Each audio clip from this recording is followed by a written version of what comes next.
함께 말씀 보겠습니다. 시간 하나님 우리에게 주시는 말씀은 빌립보서 2장 5절의 말씀입니다. 너희 안에 이 마음을 품으라. 곧 그리스도 예수의 마음이니. 아멘. 갑자기 날씨가 비가 올 듯 말 듯 하더니 부슬부슬 빗방울도 떨어지고 습하고 미세먼지도 너무 많아서 안개가 짙어지고, 정말 우리의 인생은 매년 계절을 맞이하고 매년 순간들을 살지만 매 순간 왜 이렇게 되는지 알 수 없을 때가 너무 많아요. 내 감정도, 내 기분도, 내 상태도, 내 환경도, 내 가족들도 왜 이렇게 예상에서 빗나가고 뜻대로 안 되고 기도한 대로 되지 않을까 하는 순간들이 많은 것 같습니다. 사순절이 시작되고 한 주가 지났습니다. 우리가 지난주에 예수님처럼 살아봅시다 라는 다짐과 결단을 함께 나눴는데, 그러한 노력을 통해서 여러분 변화가 있으셨나요? 어떠신가요? 저는 좀 더 차분히 좀 생각을 해봐야 되겠다, 좀 더 심플하게 생각해보는 훈련을 해봐야 되겠다라고 그런 걸 시도해보고 있습니다. 늘 복잡하고 많은 가능성들, 이러면 저러면 이거는 저거는 하고 이제 많은 그런 성격, 성향에 의해서 불필요하게 너무 많은 것들을 소비하는 듯한 느낌인지라 예수님이 가지고 계신 그 평안함을 가지기 위해서 비워내는 그런 것들을 도전하려고 좀 저 자신을 건드려 보고 있어요. 이 시간에는 우리 예수님처럼이라는 제목으로 말씀 나누겠습니다. 이번 사순절에 맥스 루케이도라는 목사님의 예수님처럼이라는 책을 나누면 좋겠다 생각이 해서 계속 독서하고 묵상을 하고 있습니다. 지난주부터 사순절을 맞이하면서 우리가 이번 40일은 예수님처럼 살아봅시다, 예수님이 되어봅시다 라는 노력을 시도하고 있는데, 책에서는 반대로 제안을 합니다. 딱 하루만 예수님이 우리가 되신다면, 우리가 예수님이 되는 것이 아니라 예수님이 우리가 되셔서 우리가 살았던 그 하루를 사신다면 어떨까라고 말이죠. 과연 예수님은 평소 우리 태도를 어떻게 느끼시고 또 어떻게 바꾸시려고 하실까? 다들 이런 생각을 한 번쯤은 해보셨을 겁니다. 몸이 2개였으면 좋겠다. 그래서 몸 하나는 계속 일터에 보내고 다른 몸은 집에서 좀 여유롭게 쉬기도 하고 자유시간도 누릴 수 있고 그동안 못 해본 것들을 해볼 수 있는 것이죠. 가족 중에 누군가 아파서 돌봐야 되는데 일하는 중이라 돌볼 수가 없을 때 몸이 하나 더 있으면 가서 하나는 일하고 하나는 집에 가서 쉬면서 가족을 돌볼 수 있겠죠. 몸 하나는 열심히 땀 흘리면서 현장에 있고 다른 몸은 사우나에서 개운하게 몸을 풀면서 삶은 계란과 식혜를 마시면서 또 그런 상상들 안 해보셨나요? 해야 할 일도 할 수 있고 하고 싶은 일도 할 수 있으니 너무 좋지 않겠습니까? 조금 다르게 우리가 모든 것들을 누릴 수 있는 어떤 상상할 수 있는 그런 편안함이 아니라 이러한 바램들을 가지고 사는 우리들의 일상, 나의 하루, 나의 감정, 나의 환경, 나의 습관들을 가지고 우리의 하루를 예수님이 한번 살아보신다면 어떨까요? 우리의 평범하고 반복적인 일상에 예수님께서 우리의 하루를 체험해 보시는 것, 우리가 되셔서 우리의 말투 그대로 예수님이 그 안에서 경험해 보시고 우리의 어떤 습관들, 아니면 우리의 태도, 어떤 우리의 반응들, 그 모든 것들을 예수님이 우리 안에서 경험을 해보시는 겁니다. 저는 엉망으로 운전하는 어떤 사고 유발자들, 아니면 불법 유턴을 하거나 신호를 지키지 않는 그런 불법자들을 보면서 차에서 막 혼자 내뱉는 야 이런 말들, 감정적인 순간적으로 내뱉는 말들 뭐 몇 마디 빼고는 예수님 제 안에서 한번 살아보셔도 딱히 큰 문제가 될 것 같지는 않아요. 근데 그래도 주님이 오셔서 나로 하루를 살아보셔서 내 하루가 어땠는지 여쭤봐야 한다면 뭔가 불편합니다. 거부하고 싶고 부담되죠. 솔직한 마음으로 그만큼 예수님께 내어드리기에 우리는 많이 부족합니다. 우리는 적당히 요만큼을 괜찮다라고 허용하는 정서에서보다 더 기대치보다 더 잘해야 되고, 기왕 하는 거면 더 높은 목표를 잡아야 되고, 그만큼 더 예상보다 좋은 결과가 있어야 모든 사람들은 만족하죠. 하나님은 우리가 그리스도의 마음을 품기를 원하십니다. 우리가 원하는 것이지만 정말 원해서 이 한 주 동안 우리가 예수님처럼 되기 위해 애를 썼는가? 그분에게 바라기만 하지 뭔가를 기대하기는 하지만 우리가 정말 그분이 되어보려는 노력을 과연 우리가 하고 있지는 않는 게 맞을까? 우리가 애쓰고 있다면, 노력한다면 그러한 열매들이 있어야 되지 않겠습니까? 저와 여러분을 향한 하나님의 계획은 우리가 새롭게 변화된 마음을 갖는 거예요. 하나님은 과연 우리에게 오셔서 우리가 말하는 것, 태도, 눈빛, 평소 습관들, 밥 먹는 버릇들, 아니면 가족들에게 하는 말투들, 그런 모든 것들을 예수님 경험하시면서 우리의 어떤 것들을 과연 만지실까요? 무엇을 고치려고 하실까요? 무엇을 지적하실까요? 야, 다리 떨지 마라, 복 나간다 그러실까요? 왼손으로 먹지 마라, 밥 먹을 때는 오른손을 써라 그러실까요? 펜은 그렇게 잡으면 안 된다, 똑바로 잡고 발은 정자로 써라, 자꾸 손 만지작거리지 말아라, 불안해 보인다, 곁눈질하지 마라, 진실된 눈으로 친절하게 바라봐라, 손톱 자꾸 물어뜯지 마라, 미간에 힘주지 마라, 말 들을 때 건성건성 듣지 마라, 사나워 보인다, 거칠어 보인다, 무례해 보인다, 이런 말들로 우리들의 습관, 우리들의 신체 행동 하나하나를 지적하시면서 감시하실까요?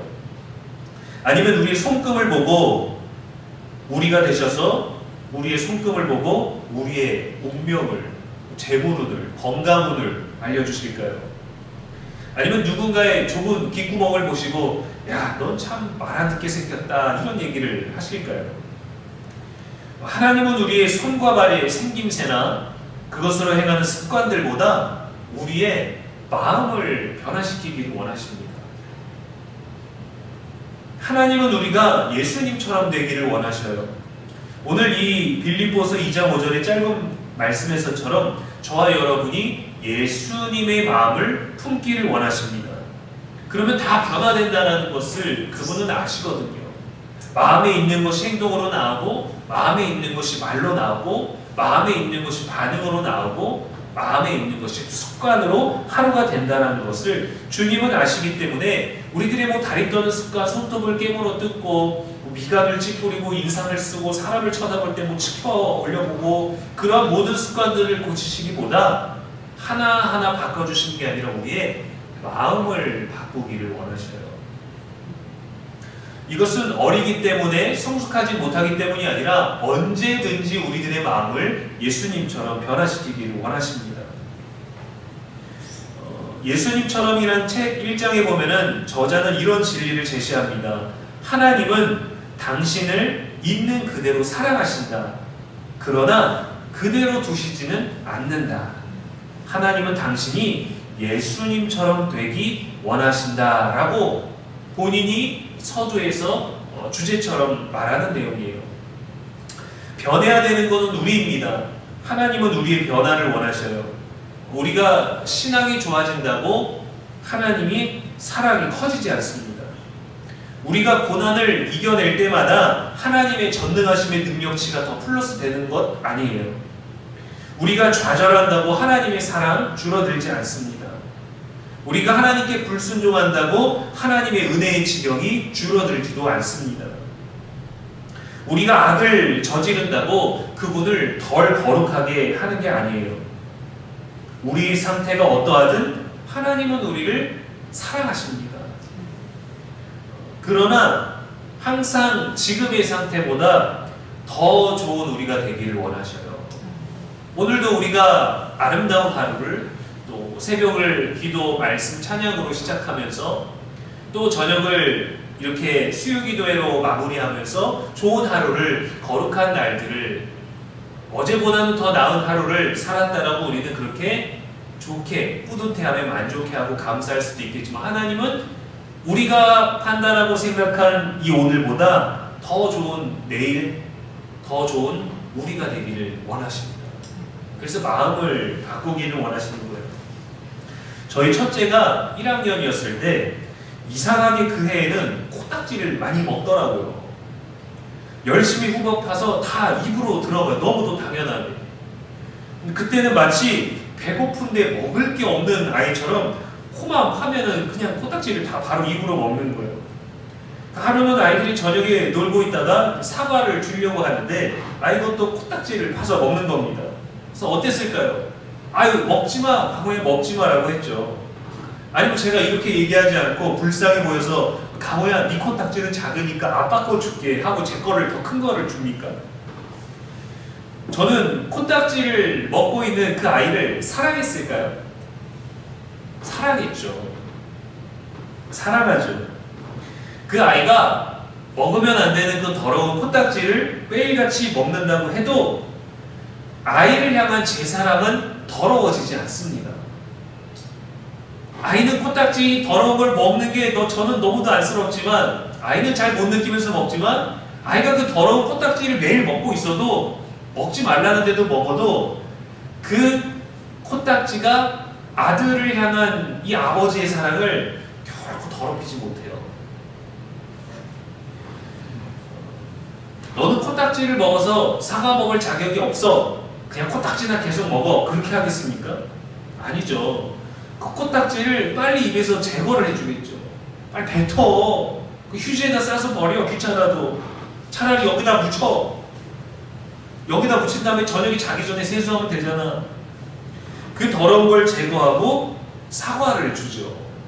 사과가 더 몸에 좋으니까, 더 맛있으니까, 그리고 사랑하니까요. 하나님도 저와 여러분에게 이와 같이 하십니다.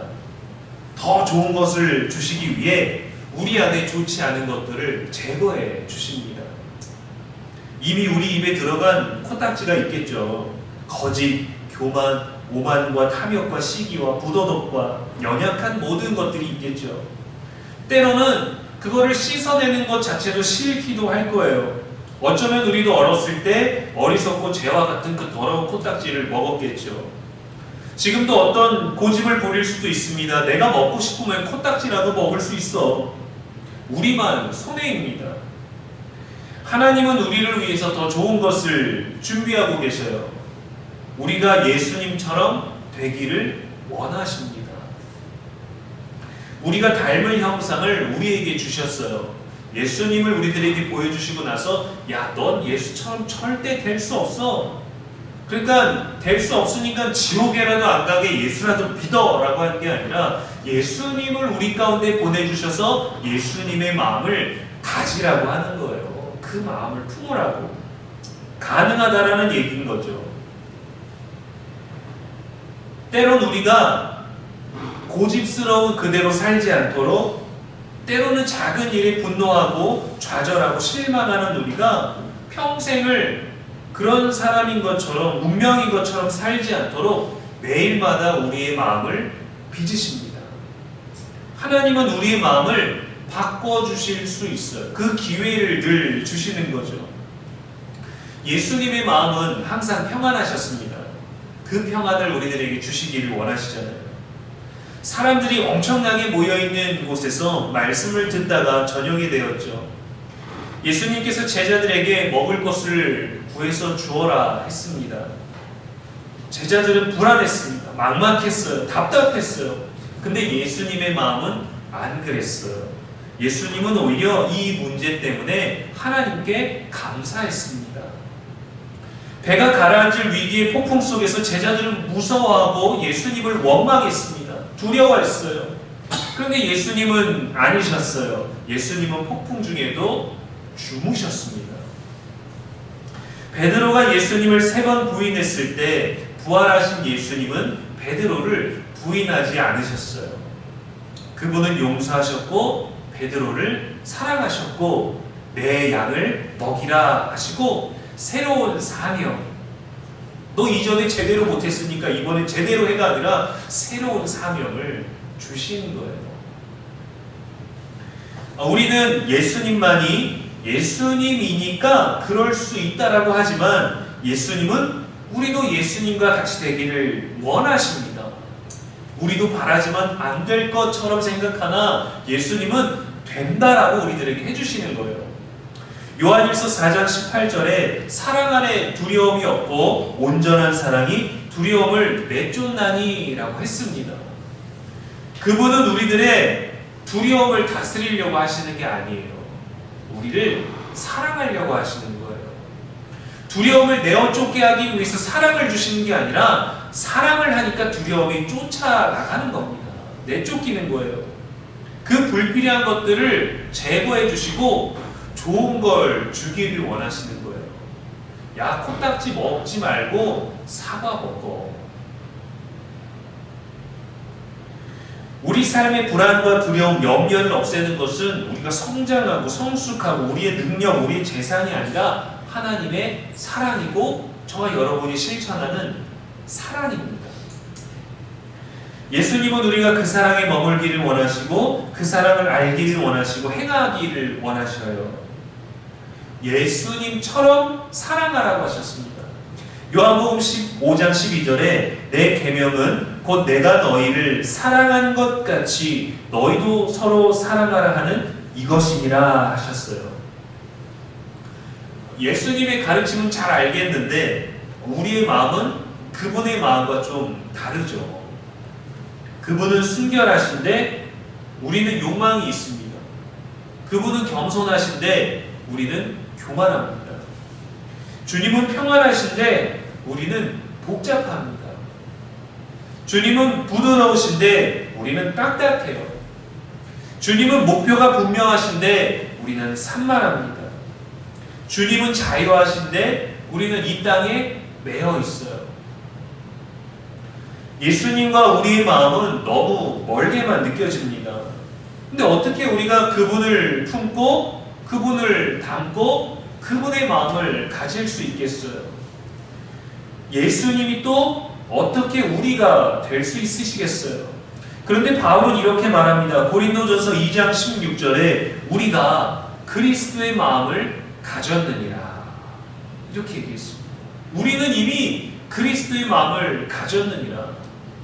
100%가 채워지지 아니할지라도 단 1%라도 우리가 그리스도를 신뢰하고 그분의 마음을 가졌다면 이미 그분의 영향이 더 크다라는 거죠. 아주 어두운 공간에 불빛 하나만 있으면 밝힐 수 있는 것과 같습니다. 아무리 작아도 빛은 빛이에요. 우리도 예수님처럼 될 수 있고 예수님의 마음을 가지고 살 수 있습니다. 그렇다고 우리가 예수님처럼 됐다고 예수님의 마음을 가졌다고 병원에서 아픈 환자들을 낫게 하지는 못합니다. 수술 중인 사람을 향해서 손을 휘젓는다고 치유하지 못해요. 마음이 완악하고 입이 거친 사람에게 가서 사단아 물러가라 라고 말한다고 그 사람이 갑자기 착해지지도 않을 겁니다. 거리에서 노숙하는 가난한 자를 지그시 바라본다고 그의 필요가 채워지고 그가 행복해지지도 않을 겁니다. 나쁜 마음을 가진 사람이 우리를 보며 야 예수님이네, 예수님 같다, 예수님의 향기가 느껴진다라고 말한다고 그들의 악한 마음이 도망가지도 않을 겁니다. 그러나 우리 주변에 나타나는 상황들이 큰 변화는 없지만 병자들을 향해, 마음이 거친 사람을 향해, 노숙자들을 향해, 악한 마음을 가진 자들을 향해 우리가 평소와는 다른 마음을 가지게 되겠죠. 변화는 우리 안에서 시작되는 겁니다. 예수님은 우리의 마음을 변화시키기를 원하세요. 우리의 마음이 예수님의 마음을 품었기 때문이죠. 우리는 이미 예수님을 품고 있습니다.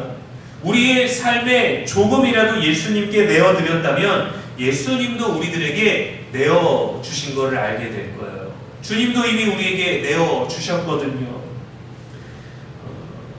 그분은 우리의 성품, 우리의 하루, 우리의 습관, 우리의 태도와 우리의 마음을 그분의 거룩한 사역지로 정하셨습니다. 갈라디아서 2장 20절에 내 안에 그리스도께서 사신 것이라 했죠. 주님은 우리 안에 살고 계십니다. 완악하고 강팍하고 불안해하고 초조하고 산만하고 욕망이 있고 교만하며 복잡하고 이 땅에 매여있는 우리들의 삶을 하나님은 변화시키시기 위해 사역지로 삼으셨어요. 우리의 마음을. 하나님은 저와 여러분을 향해서 크고 놀라운 계획을 가지고 계십니다. 계엄령 이후에 여전히 어수선한 나라를 바로잡는 일일까요? 아닙니다. 온난화로 심각한 자연형 환경을 당장 복구시키는 일일까요? 아닙니다. 내전이 있는 나라에 우리를 통해 평화를 주는 일일까요? 아닙니다. 우리를 구원하신 하나님은 우리의 마음을 예수님의 마음으로 재창조하기를 원하셔요. 매일마다, 매 순간마다. 주님은 어떻게 용서하셨을까? 예수님은 언제 기도하셨을까? 예수님은 무엇을 기뻐하시고 어떤 것들을 잘못되었다고 바라보셨을까? 예수님은 왜 쉽게 가지 않으셨을까? 우리가 그분이 되어 고민해 보는 겁니다. 예수님의 마음을 품기 위해 나의 고민을 어떻게 해결해 주실까가 아니라 예수님은 무엇을 고민하실까가 우리의 고민이 되어야 되는 거죠. 그분이 되어보기 위해서는 그분을 바라봐야 됩니다. 믿음의 주여 온전케 하시는 이 예수를 바라보자. 이 믿음의 태도가 분명히 있어야 됩니다. 아침에 일어나서 저녁에 자기 전에 거울을 볼 때도 예수님을 보듯이 말이죠. 그러면은 평소 우리보다 더 잘 관리하고 싶어지지 않을까요? 우리가 보여지는 외형적인 것도 더 점잖게 신경 쓰지 않을까요? 과하지 않게 지혜로운 방법을 우리들이 터득하지 않을까요? 나만 좋다고 남만 신경 써야 된다는 치우친 생각이 아니라 예수님의 고민. 예수님은 어떤 걸 괜찮다라고 말씀하시고 어떤 건 아니라고 말씀하시는 그 기준들이 말씀에서 우리가 배우지만 그분을 우리 안에 모시고 고민할 수 있다면 우리의 마음이 변화되지 않겠습니까? 이번 사순절에 예수님께서 지금 우리 마음에 들어오셔서 사신다면 우리는 어떻게 해야 예수님다운 하루를 살 수 있을까 하는 것을 고민하며 보내는 거룩한 절기 되기를 주님의 이름으로 간절히 축원합니다. 기도하겠습니다. 사랑과 진리의 하나님 아버지, 늘 죄에 매이고 이 땅에 매여 사는 우리에게 올해도 사순절을 허락하여 주셔서 예수님을 더 깊이 묵상하게 하시니 감사합니다. 더 깊이 예수님 만나기를 소망하는 우리의 마음에 들어와 주시옵소서. 연약한 우리의 마음, 불안정한 우리의 마음, 산만하고 교만한 우리의 마음에 평안하고 잠잠하고 겸손하고 담대한 주님의 마음을 부어 주시옵소서. 예수님 닮기를 원합니다. 그리스도의 마음을 품기를 원합니다. 나의 사랑이 아니라 예수님의 사랑으로 사랑하며 나의 용서가 아니라 예수님의 용서로 용서할 수 있는 우리가 되게 하옵소서. 오늘보다 더 아름다운 우리로 살게 하시고 내 습관보다 예수님의 성품으로 익숙해지게 하여 주시옵소서. 날마다 매 순간마다 더 나은 우리로 다듬으시는 하나님의 소원이 이루어지는 우리의 일상이 되게 하여 주시옵소서. 우리의 영원한 소망이 되시는 예수님의 이름으로 기도합니다. 아멘.